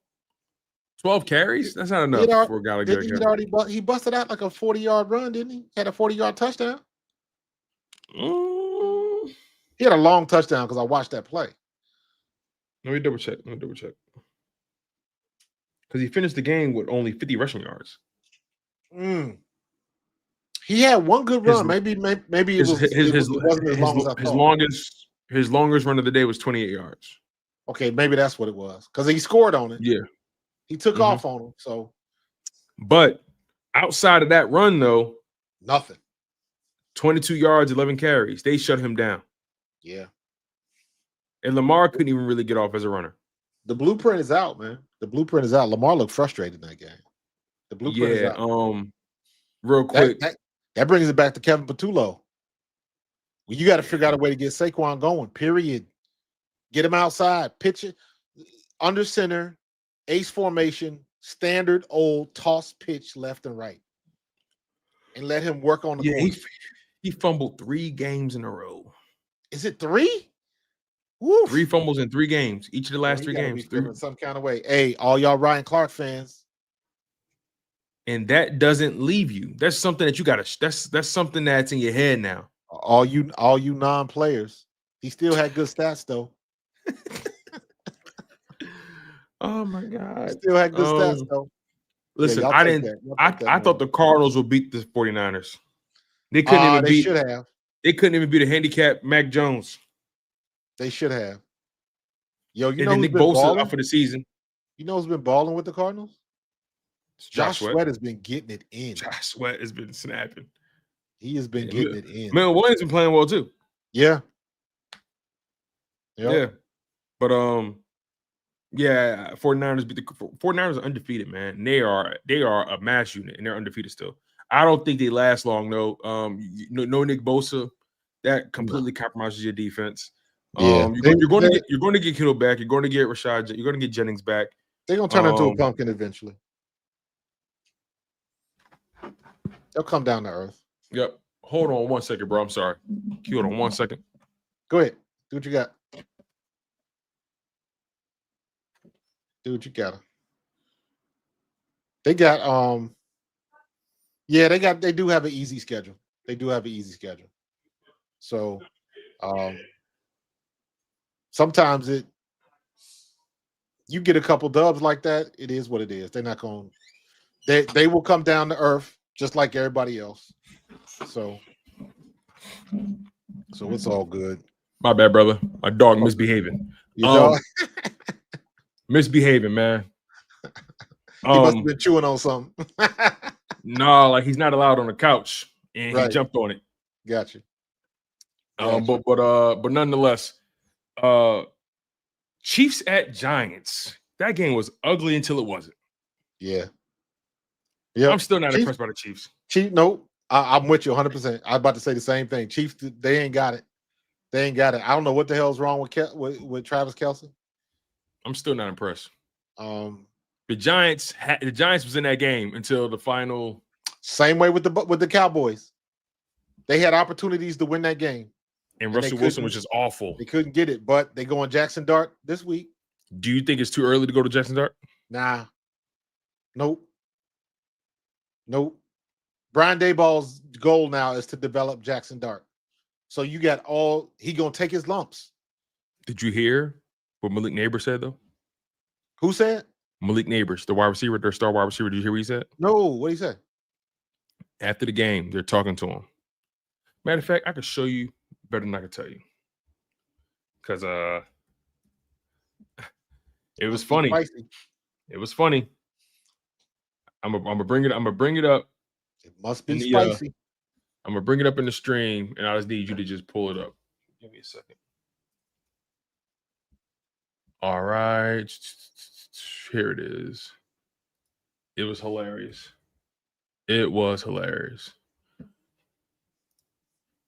All right, boom, boom, boom.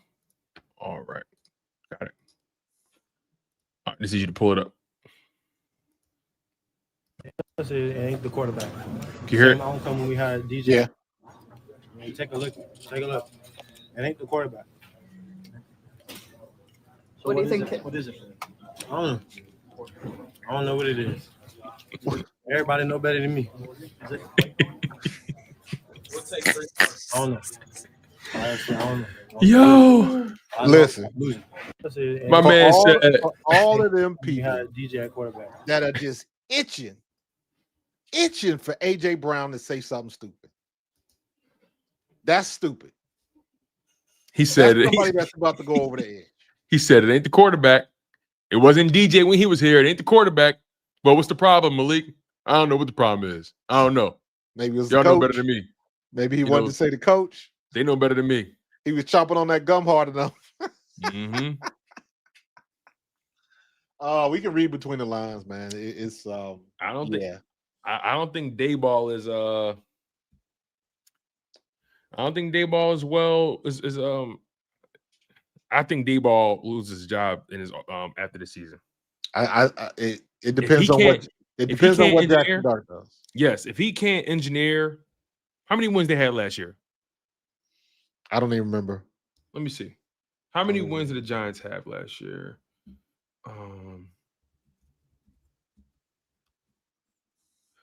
The Giants went 3-14.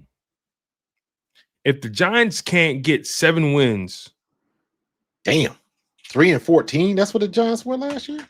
If they can generate 7 wins with Jackson Dart, he losing his job because you know what's going to happen.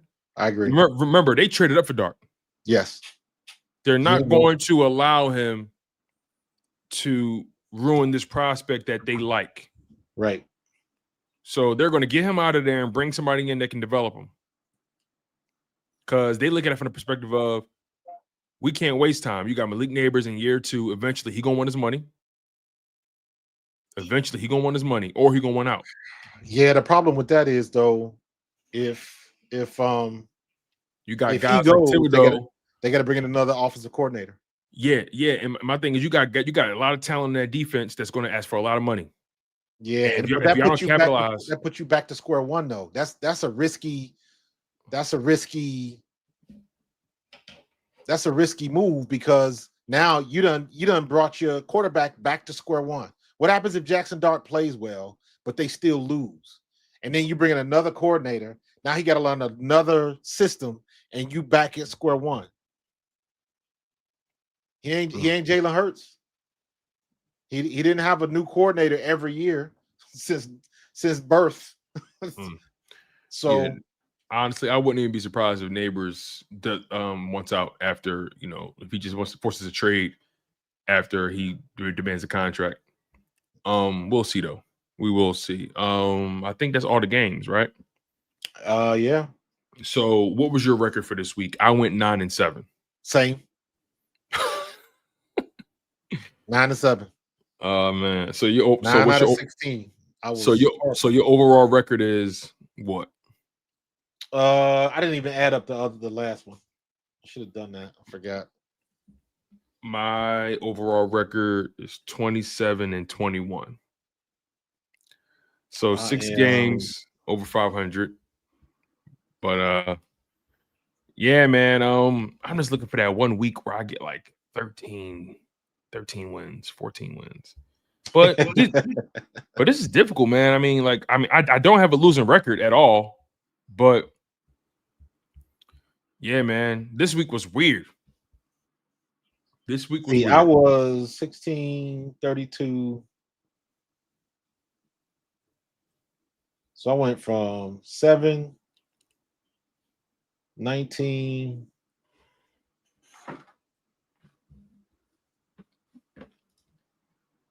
28. I got 28 wins. So you're 28-20. Yeah.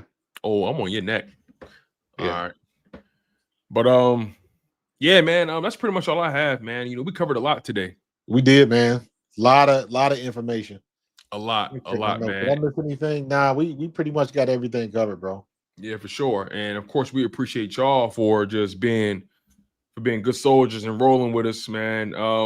We know you guys got a ton of options out there and y'all still kicking it with us. So we appreciate it as always. Make sure you guys smash that like button. Make sure you guys are subscribed to Pro Fan Talk.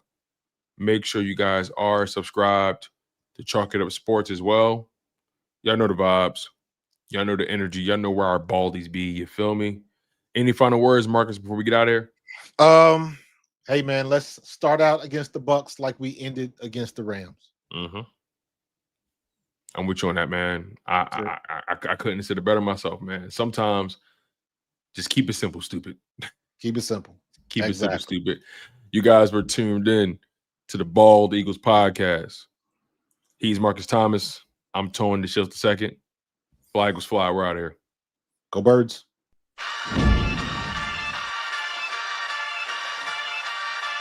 In the city of Philly, where the birds take flight, Eagle swag on the rise each and every night. Tone and Markus got the scoop ready to ignite. From the lanes of South Street to the Moore Street lights. Dashing like a running back, hitting every play.